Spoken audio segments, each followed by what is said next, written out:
Well, this morning we are taking a look at first throughout this Black History Month, and there are many to celebrating, including one man who's climbing to new heights, literally. I caught up with him last fall as he trained to make history at the top of the world. I've always been a daredevil. That's kind of just ingrained in who I am. I've always been really competitive. That may be an understatement for Austell's Jermaine Middleton. He spends his days biking, sometimes 100 miles. Swimming, he does that too, often up to 3 miles. And hiking, hitting as many trails as possible.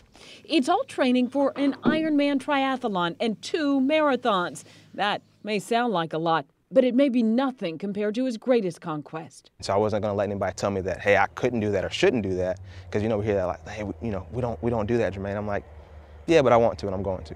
Jermaine, he plans to be the first American-born black man to reach the summit of Mount Everest. I think it's George Mallory back in like 1924. He was one of the first people to attempt to climb Mount Everest, and he was famously asked the why, and he said because it's there. George Mallory's historic climb took his life. Tenzing and I had been climbing together a good deal. It wasn't until 1953 that Sir Edmund Hillary and his Sherpa made it to the summit and back down.